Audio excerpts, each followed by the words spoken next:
ശനം സുദുഷ്കരം ഇതി ബ്രൂഷേ. ഏകാദശ്യശനം സുദുഷ്കരമാണ് എന്ന് ഗ്രഹിച്ചു ലോങ്. ഏകാദശി ദിവസം ഭക്ഷണം കഴിക്കാൻ പാടില്ല എന്ന് നിർബന്ധമായിട്ട് പറയുന്നുണ്ട്. തൽ ആസ്ഥാം അങ്ങനെ ആയിക്കോട്ടെ. സമാധാനമായി. ഇപ്പോൾ ഉറപ്പ് വന്നു. ഇതുവരെ ഉറപ്പുണ്ടായിരുന്നില്ല. കാരണം ഉറക്കാണ്ടിരിക്കുക ഇതല്ല ഉറപ്പ് വന്നു. ആ ഭക്ഷണം കഴിക്കാൻ പാടില്ല എന്ന് അങ്ങ് നിർബന്ധമായിട്ട് പറയുകൊണ്ട് ഞാനത് അങ്ങനെ വയ്ക്കുക. ആയിക്കോട്ടെ, ഏകാദശിയാണ്, ഭക്ഷണം കഴിക്കാൻ പാടില്ല.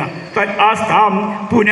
പിന്നെ അപരമഖിലം ദാസ്യാമി ഇതി സ്ഫുടം നിവര അഭ്യഥാൽ.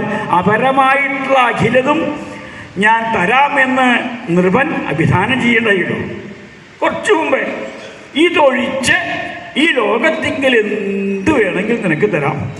ഏതൊഴിച്ച്? ഏകാദശി ദിവസം ശാല്യന്നം ഭക്ഷിക്കുക എന്നുള്ളത്, ഭക്ഷണം കഴിക്കുക എന്നുള്ളത് ഒഴിച്ച് ലോകത്തിൽ എന്തൊക്കെ നീ ആഗ്രഹിക്കണോ, എന്താഗ്രഹിക്കണോ അത് ഞാൻ തരാം എന്ന് വരം തരാമെന്ന് പറഞ്ഞല്ലോ. സത്യപ്രതിജ്ഞയാണ്, സത്യം ചെയ്താണ്, സത്യം പാലിക്കപ്പെടും, പറഞ്ഞ പോലെ പ്രവർത്തിക്കുന്ന ആളാണ്. ഇതൊക്കെ നിനക്ക് ബോധ്യമുണ്ട്, ചെയ്യാം. പക്ഷേ ഇതൊഴിച്ച് ബാക്കി എന്ത് ചോദിച്ചാലും ഞാൻ തരാം. അത് പറയുകൊണ്ട് അടിയൻ കഠിനഹൃദയാന്നൊക്കെ തോന്നും. അങ്ങനെ തോന്നണ്ട. അതിന് കാഠിന്യമൊന്നുമില്ല മനസ്സിന്. അതിൻ്റെ പ്രിയതമൻ്റെ ആ സ്നേഹം, അതുപോലെ തന്നെ ആയുസ്, ആരോഗ്യം, അതൊക്കെയാണ് ഏത് ഭാര്യയും ആഗ്രഹിക്കാതെ